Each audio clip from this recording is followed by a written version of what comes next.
Bonjour à toutes, bonjour à tous. Aujourd'hui, on est le mercredi 17 décembre 2025. Je vous souhaite la bienvenue dans le français c'est facile avec Adrien. Et aujourd'hui, on va parler d'une nouvelle fable de La Fontaine. Cette fable, elle n'est pas très connue. En tout cas, elle est moins connue que d'autres fables. Et elle s'appelle Le jet paré de plumes de paon. Alors, elle n'est pas très longue, elle fait, 14 lignes quand même. Comme d'habitude, je vais vous expliquer la fable, mais d'abord, je vais vous la lire doucement, puis je vous l'expliquerai, puis je vous la lirai à vitesse normale, comme si je la lisais à des Français, et ensuite, je vous lirai une version plus facile que j'ai moi-même écrite. Allez, on commence, vous êtes prêts ? C'est parti. Alors, la fable s'appelle « Le jet paré des plumes du paon ». Donc déjà, je vais vous expliquer les mots du titre. Le jet, c'est un petit oiseau. Ça s'écrit G-E-A-I. Donc retenez bien, le jet petit oiseau, car on va l'entendre quelques fois dans le texte. Et le paon, c'est un oiseau qui est assez gros, qui a de très belles couleurs bleues brillantes et vert brillant, et il a des plumes, des grandes plumes au bout de la queue, et c'est un oiseau, quand il crie, on dirait qu'il crie Léon. Il fait comme ça. Léon, Léon. Ça, c'est le cri du paon. Et on dit qu'il fait aussi la roue avec ses plumes. Il a de très très grandes plumes qui font une espèce de roue dans son dos. Ça a une forme arrondie, c'est magnifique. Donc, le titre de la fable s'appelle « Le jet paré des plumes du paon ». Paré, ça veut dire qu'il les a mis à lui-même, le jet. Il s'est déguisé en paon avec des plumes de paon. Mais je vais vous expliquer tout ça tout à l'heure. Je vous lis d'abord la fable. Allez, on y va. Le jet paré des plumes du paon, par Jean de La Fontaine. Un paon muet, un jet prit son plumage, puis après se l'accommoda, puis, parmi d'autres paons tout fiers, se panada, croyant être un beau personnage. Quelqu'un le reconnut. Il se vit bafoué, berné, sifflé, moqué, joué, et par messieurs les paons plumés d'étranges sortes. Même vers ses pareils s'étant réfugié, il fut par eux mis à la porte. Il est assez de jets à 2 pieds comme lui, qui se parent souvent des dépouilles d'autrui, et que l'on nomme plagiaires. Je m'en tais, et ne veux leur causer nul ennui. Ce ne sont pas là mes affaires. Et voilà, j'ai fini de vous lire la fable « Le jet paré des plumes du paon ». C'est une fable assez compliquée parce qu'il y a beaucoup de mots difficiles à comprendre. Mais je vais tout vous expliquer maintenant. On prend donc la première ligne. Si vous voulez suivre la fable en la lisant sur votre ordinateur ou sur votre téléphone, vous pouvez la trouver sur Internet, bien sûr, et vous pouvez la trouver aussi sur mon site Patreon en vous abonnant. Alors, la première ligne, c'est un paon muet, un jet prit son plumage. Donc, on a une ligne qui est en 2 parties. Un paon muet. Muet, ça veut dire quoi ? Ça veut dire changer de peau. ça veut dire changer de caractéristiques physiques. Le serpent, souvent, il va muer. Il va avoir une nouvelle peau et laisser son ancienne peau sur le sol. Ici, c'est le paon qui mue, et donc on peut penser qu'il perd des plumes pour que de nouvelles plumes poussent. Qu'est-ce qu'il va se passer ? Eh bien, un geai, donc un petit oiseau, va prendre les plumes du paon. Le plumage dans la ligne, ça correspond aux plumes. Donc le petit oiseau prend les plumes pour lui. Ligne 2, puis après, se l'accommoda. Accommoda, c'est le passé simple du verbe accommoder. Et ici, c'est se l'accommoder. Le L', il représente les plumes. Et s'accommoder à quelque chose, ça veut dire s'habituer à quelque chose, s'approprier quelque chose. Donc, le petit geai, le petit oiseau, a pris les plumes du paon et les a mis sur lui. On peut imaginer qu'il les a insérées dans son plumage pour se faire passer pour un paon. Ligne 3. Puis, parmi d'autres paons, tout fier se panada. Donc ici, le geai se retrouve parmi d'autres paons avec ses fausses plumes. Donc il est au milieu d'autres paons. Et il est tout fier, il se panade. Dans la ligne, c'est se panada, c'est le passé simple. Le verbe, c'est se panader. C'est un verbe un peu ancien qui veut dire faire le beau, faire le fier, se pavaner. Ça, c'est plus récent comme mot. D'ailleurs, c'est intéressant parce que le verbe se pavaner, il a la même racine latine que le mot paon. Pourquoi ? Parce que le paon, c'est un animal, on a l'impression qu'il fait le beau, qu'il est toujours très fier avec ses grandes plumes de toutes les couleurs. Donc le petit oiseau est parmi les paons avec ses fausses plumes et il fait le fier comme un autre paon. D'ailleurs, l'auteur le dit à la ligne 4, croyant être un beau personnage. Croyant, c'est le participe présent du verbe croire, et donc le geai, le petit oiseau, avec ses fausses plumes, pense qu'il est comme un paon, qu'il fait partie de la haute société des oiseaux, qu'il est un grand parmi les grands. Ligne 5, quelqu'un le reconnut. Quelqu'un, c'est forcément un autre paon. L'auteur ici dit quelqu'un, mais il parle d'un oiseau. Le petit geai a été reconnu. Un autre paon s'est rendu compte que ce n'était pas un vrai paon. Et la suite de la ligne, c'est « il se vit bafoué ». Bafoué, c'est un verbe qui veut dire rejeter. Donc le petit geai, le petit oiseau, a été rejeté par les autres paons parce qu'il a voulu se faire passer pour un des leurs. Il a voulu se faire passer pour un paon. Ligne 6, berner, siffler, moquer, jouer. Ici, on a des participes passés de verbes. Le verbe berner, comme le verbe jouer, ça veut dire tourner en ridicule. On dit d'ailleurs se jouer de quelqu'un. Ça veut dire faire un tour à quelqu'un, tourner quelqu'un en ridicule.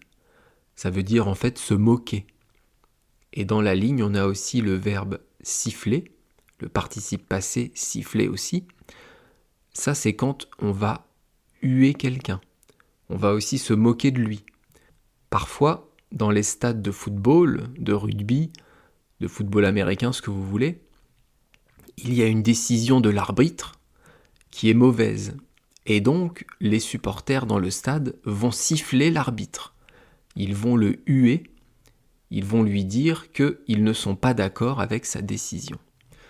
Donc le petit oiseau, pour revenir à notre fable, est tourné en ridicule par les autres paons. Les paons se moquent du petit oiseau, du petit geai, qui a voulu se faire passer pour un paon. C'est d'ailleurs ce qu'on nous dit dans la ligne 7. Et par messieurs les paons, plumés d'étranges sortes. Alors plumer, ça veut dire soit enlever des plumes à un oiseau, à un animal, soit se faire arnaquer. Se faire plumer pour un humain, ça veut dire se faire arnaquer. Je vous en avais parlé dans une expression qui était passer pour un pigeon, ou se faire prendre pour un pigeon. Je vous parlais des touristes à Paris qui se font souvent arnaquer par les Français, par les commerçants, ou par les joueurs à la sauvette devant la Tour Eiffel. Et donc c'est ça, se faire plumer, c'est se faire avoir, se faire arnaquer. Mais ici dans la phrase, je pense qu'on peut garder les deux termes. Se faire tourner en ridicule, se faire avoir, parce que les paons se sont moqués du petit oiseau, et on peut garder le premier sens aussi, peut-être parce que les paons ont enlevé les plumes, ont enlevé les fausses plumes au petit oiseau. Et donc, ligne 8, même vers ces pareils s'étant réfugiés, ces pareils, on parle des petits geais, des autres oiseaux de la famille du geai. Et donc, le petit oiseau qui voulait se faire passer pour un paon va se réfugier dans sa famille, va se réfugier parmi ceux de son espèce. Mais, ligne 9, il fut par eux mis à la porte. Même dans sa famille, même avec les oiseaux de son espèce, eh bien, il s'est fait mettre dehors parce qu'il a voulu se faire passer pour quelqu'un d'autre. Il a voulu ressembler à un autre oiseau, et donc c'est comme s'il rejetait sa famille. C'est comme s'il voulait, s'il avait voulu, faire partie d'une autre famille. Et donc même les siens vont le rejeter. Ici on a la fin de l'histoire du petit oiseau, et on va passer à ce qu'on pourrait considérer comme la morale. Ligne 10. Il est assez de geais à 2 pieds comme lui. Alors, des geais à 2 pieds, c'est quoi ? On pourrait dire des oiseaux à 2 pieds. Mais c'est en fait des humains. Les oiseaux ont des pattes, les humains ont des pieds, ont des jambes. Donc ici, La Fontaine parle des humains, parle des hommes en général. Et il dit, il y a beaucoup d'hommes comme cet oiseau, comme ce geai, ligne 11, qui se parent souvent des dépouilles d'autrui. Se parer de quelque chose, c'est se vanter, c'est se pavaner, comme le petit oiseau a voulu le faire avec les plumes du paon.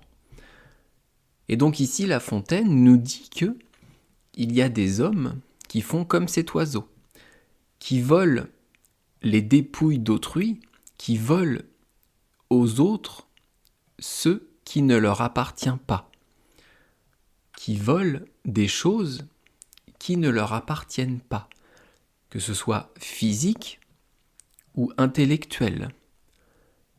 Ligne 12, et que l'on nomme plagiaire. Alors là, pour que je vous explique la fable, ou plutôt la ligne, il faut que je vous explique autre chose avant. À l'époque des fables de La Fontaine, donc à l'époque de La Fontaine, il n'y a pas de notion de propriété intellectuelle. Alors qu'aujourd'hui, ça existe, bien sûr, et c'est très encadré par la loi.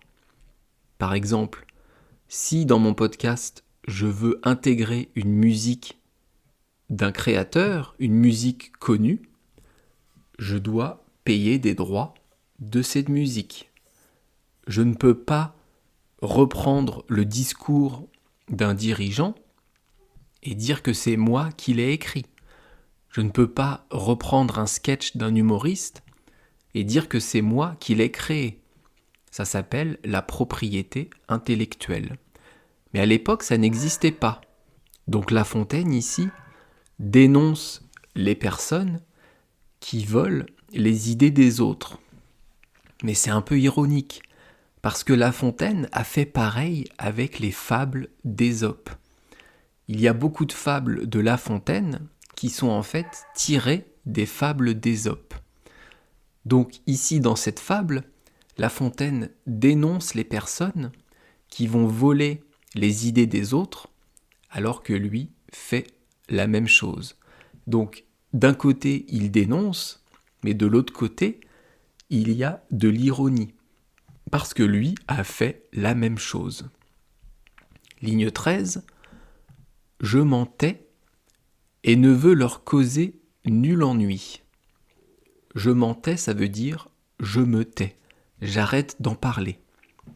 Parce qu'il ne veut pas causer de problème à ces personnes. Sauf qu'il vient d'en parler pendant 12 lignes.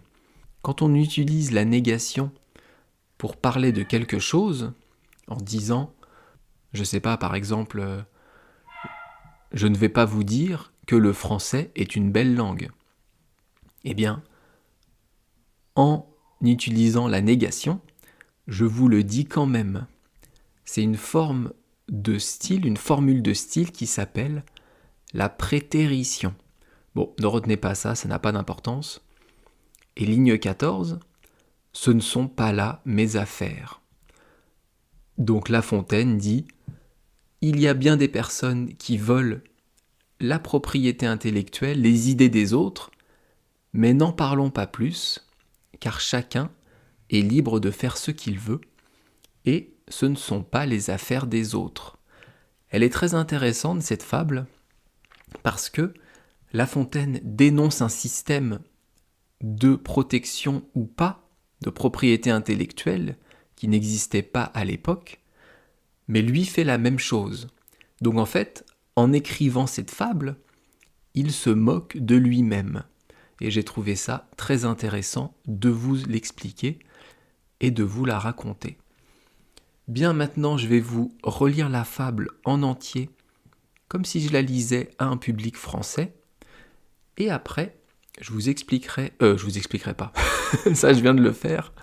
Et après, je vous lirai la fable écrite par moi, et donc plus facile à comprendre pour vous. Le jet paré des plumes du paon, par Jean de La Fontaine. Un paon muet, un jet prit son plumage, puis après se l'accommoda. Puis, parmi d'autres pans tout fiers, se panada, croyant être un beau personnage. Quelqu'un le reconnut. Il se vit bafoué, berné, sifflé, moqué, joué. Et par messieurs les pans, plumé d'étranges sortes. Même vers ces pareils s'étant réfugié, il fut par eux mis à la porte. Il est assez de jets à 2 pieds comme lui, qui se parent souvent des dépouilles d'autrui, et que l'on nomme plagiaires. Je m'en tais et ne veux leur causer nul ennui. Ce ne sont pas là mes affaires. Ça, c'était la version de La Fontaine, et maintenant la version plus facile. Le petit oiseau déguisé avec des plumes de paon, par Adrien. Un paon changeait de plumage. Un petit oiseau, alors, vola ses plumes et les intégra aux siennes, puis, parmi d'autres pans, faisait le fier, pensant être devenu un bel et important oiseau. Quelqu'un reconnut le petit oiseau, et il fut rejeté, tourné en ridicule, moqué, hué, sifflé par tous les pans. Le petit oiseau retourna voir sa famille, mais fut mis dehors. Il y a beaucoup d'hommes comme cet oiseau qui prennent ce qui appartient aux autres et que l'on appelle des voleurs. Je me tais, car je ne veux pas leur causer d'ennui. Ce ne sont pas là mes affaires. Est-ce que c'était plus facile à comprendre comme ça ? Dites-moi si vous avez compris, dites-moi si vous n'avez pas compris, si vous voulez que je vous réexplique la fable, ou que je vous l'explique peut-être autrement en commentaire YouTube. Vous pouvez toujours me laisser un petit message pour autre chose. Une bonne note dans vos applications de podcast, ça serait top. Et on se retrouve donc demain pour une nouvelle fable, pour une nouvelle expression. Une expression qu'on m'a appris ici, dans le sud-ouest, et que je ne connaissais pas. Demain, on va parler de l'expression française « avoir une casquette en peau de genou ». Je me marre parce qu'elle est très drôle, cette expression. Et je vous en parlerai donc demain. Merci beaucoup de m'avoir écouté et je vous dis à demain. Bye bye, hasta luego, matane.